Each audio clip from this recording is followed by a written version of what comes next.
हरियाणा में भी भाजपा, देश में भाजपा, गुड़गांव में भाजपा। अगर ये 10 सालों में तब भी कुछ काम नहीं कर पाए और ये लोग फिर मौका मांग रहे हैं लोगों से, मैं तो इनकी हिम्मत से हैरान हूँ। मैं तो इनकी हिम्मत से हैरान हूँ कि किस हक से ये लोग वोट मांग रहे हैं पब्लिक के बीच जाकर के। ये कूड़ा पड़ाई मिलेनियम सिटी है, ये सिंगापुर है। मैं भी सिंगापुर गया हूँ, सिंगापुर ऐसा तो कभी नहीं है।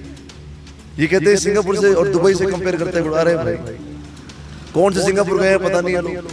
ना स्कूल, ना अस्पताल, ना सड़कें, ना विधायक भी नहीं है गुड़गांव में। तो पिछले 5 वर्षों में ये शहर भी विधायक के बिना जी रहा है, ये शहर बिना शासन के जी रहा है, बिना प्रशासन के जी रहा है। तो आज बड़ी बदहाली है इस गुड़गांव शहर की, बड़ा दुख होता है देख करके। ये कोई विकास नहीं है। मैं अभी भी अंदर एक बात कही कि सड़क ठीक कराना, कूड़ा उठवा देना, स्वच्छ जल, ये विकास का पैमाना कभी नहीं हो सकता। ये बुनियादी आवश्यकता है किसी भी पार्टी को, किसी भी विधायक का। ये फर्ज है, ये धर्म है, ये पहला काम है। और जिस दिन मैं विधायक बन करके आऊंगा, मैं पहला काम करूंगा बुनियादी आवश्यकताओं को ठीक करना, को दुरुस्त करना।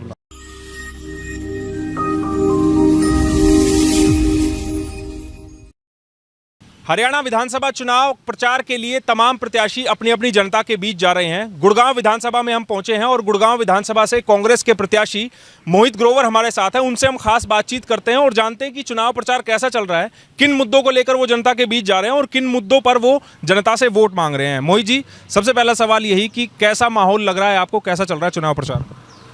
मेरा चुनाव प्रचार तो ठीक है, लेकिन माहौल तो बहुत ख़राब चल रहा है यहाँ का।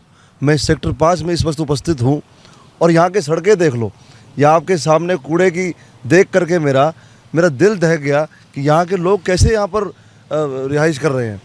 मतलब कि मैं भी पब्लिक मीटिंग से आया, सेक्टर 5 में मेरा कार्यक्रम था अभी, और लोग इतने परेशान हैं कूड़े को लेकर के, सड़कों को लेकर के, बिजली पानी की वजह से। मतलब ये दुर्भाग्यपूर्ण बात है कि जो गुड़गांव 65% रेवेन्यू दे रहा हो, उसकी स्थिति ऐसी हो, सड़कों पे कूड़ा पड़ा हो। और पिछले 4 सालों में, 4.5 सालों में भाजपा सरकार ने एक काम नहीं किया। ये तो बुनियादी आवश्यकता है, इसकी वजह से लोग बीमार पड़ रहे हैं, बच्चों का स्वास्थ्य खराब हो रहा है, हमारी बुजुर्ग कितने परेशान हो रहे हैं, महिलाएं कितनी परेशान हैं। वो बड़ी दुर्भाग्यपूर्ण स्थिति है गुड़गांव की। और ना केवल सेक्टर 5 में, सारा गुड़गांव ही इन्होंने कूड़ाग्राम बना दिया। सारा गुड़गांव ही सड़कें टूटी हैं, सारे गुड़गांव पानी भरा पड़ा है, सारे गुड़गांव के अंदर घरों में गंदा पानी आ रहा है। तो बड़ी दुर्भाग्यपूर्ण स्थिति है आज। और मैं मानता हूं कि लोगों ने इस बार परिवर्तन के लिए मतदान करने वाले हैं और इस बार अपने परिवर्तन के मतदान करेंगे और अपने भाई, अपने बेटे मोहित को, कांग्रेस पार्टी को वोट करेंगे। क्या मोहित आश्वासन दे रहा है कि अगर मोहित को जनता ने मौका दिया तो इस तरह की जो समस्याएं हैं उनको हल करा देंगे?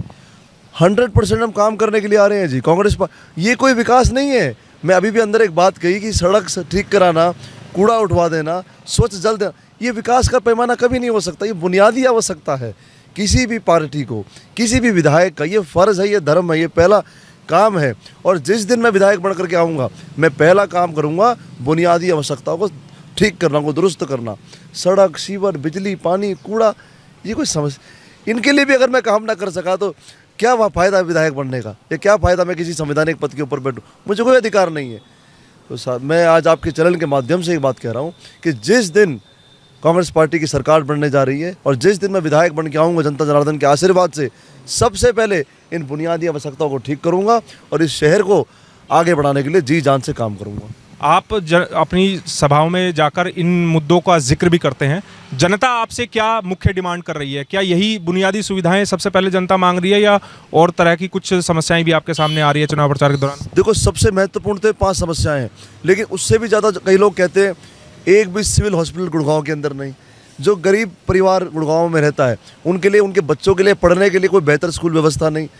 तो ये आज ना स्कूल, ना अस्पताल, ना सड़कें, ना विधायक भी नहीं है गुड़गांव में। तो पिछले 5 वर्षों में ये शहर भी विधायक के बिना जी रहा है, ये शहर बिना शासन के जी रहा है, बिना प्रशासन के जी रहा है। तो आज बड़ी बदहाली है इस गुड़गांव शहर की। बड़ा दुख होता है देख करके एज ए यंगस्टर कि हमारा शहर किस दिशा में जा रहा है, लोग कितने परेशान हैं। ये सेक्टर कितना पुराना सेक्टर है, सेक्टर 5, और यहाँ के सब लोग इतने परेशान हैं यातायात को लेकर के। मेरे को किसी ने बताया अंदर कि 10 सालों में, अब आप देखिए, आप वरिष्ठ पत्रकार है, 10 सालों के अंदर मेट्रो सिर्फ कागज़ों में ही दिखाई दी, 10 सालों के अंदर मेट्रो सिर्फ अखबारों में ही दिखाई दी। तो अगर इनकी काम करने की नीयत होती तो 10 साल दिए। हरियाणा में भी भाजपा, देश में भाजपा, गुड़गांव में भाजपा। अगर ये 10 सालों में तब भी कुछ काम नहीं कर पाए और ये लोग फिर मौका मांग रहे हैं लोगों से, मैं तो इनकी हिम्मत से हैरान हूँ। मैं तो इनकी हिम्मत से हैरान हूँ कि किस हक से ये लोग वोट मांग रहे हैं पब्लिक के बीच जा करके। अरे भाई, तुम्हारी काम करने की नीयत होती, 10 साल एक बहुत बड़ा कार्यकाल होता है, 10 साल एक बहुत बड़ा समय होता है।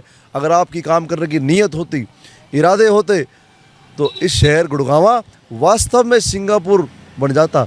ये कहते हैं मिलेनियम सिटी, ये मिलेनियम सिटी है क्या? ये कूड़ा पड़ा है मिलेनियम सिटी है ये सिंगापुर है। मैं भी सिंगापुर गया हूँ, सिंगापुर ऐसा तो कभी नहीं है। ये कहते हैं सिंगापुर से और दुबई से कंपेयर करते हैं। अरे भाई, कौन से सिंगापुर गए हैं पता नहीं है लोग। हमारा गुड़गांव बड़े अभाव में जी रहा है, बड़े संकटों में जी रहा है और मुझे बड़ा दुख है। और इस बार लोगों का मन बन चुका है, 36 बिरादरी का मन बन चुका है। परिवर्तन के लिए मतदान करेंगे, भाजपा को यहाँ से उखाड़ के फेंकेंगे, कांग्रेस पार्टी की सरकार बनेगी और कांग्रेस पार्टी गुड़गांव से विधायक बनेगा। क्या लग रहा है आपको गुड़गांव में फाइट किससे आप अपनी मानते हैं कि किससे टक्कर होने वाली है आपकी? देखिए, इस बार चुनाव जनता लड़ रही है, जनता ने मन बना लिया है इसमें कांग्रेस पार्टी को बनाने का, तो फाइट वाइट की कोई बात नहीं है। जब जनता चुनाव लड़ रही होती है ना, लोकतंत्र में अगर जब जनता चुनाव लड़ती है तो सामने मतलब कितना ही बड़ा आदमी हो, कोई कितना ही बड़ी पार्टी हो, कुछ फर्क नहीं पड़ता। जनता चुनाव लड़ रही है और जनता ही चुनाव जीतने वाली है। बहुत बहुत धन्यवाद हमसे बातचीत करने के लिए। मोहित ग्रोवर जो कि गुड़गांव विधानसभा से कांग्रेस के प्रत्याशी है, जिन्होंने साफ कर दिया है कि अगर उनको जनता ने मौका दिया तो विधायक बनते ही सबसे पहला काम और उनकी जिम्मेवारी होगी कि गुड़गांव की जनता को बुनियादी सुविधा मुहैया कराए, सड़कों से कूड़ा, घरों में साफ पानी, सड़कें ठीक हो, इस तरह के काम की वो वादा दावा लोगों के साथ कर रहे हैं। लेकिन देखना होगा जनता 5 अक्टूबर को किसको अपना नेता चुनती है। इस खबर के बारे में आप हमें अपनी राय कमेंट करके ज़रूर दीजिएगा। साथ ही साथ आप इस वीडियो को ज़रूर शेयर कीजिएगा ताकि सभी लोगों तक सही जानकारी सही समय पर पहुंच पाए। मेरे सहयोगी मोनू के साथ मैं सुनील यादव, गुरुग्राम न्यूज़।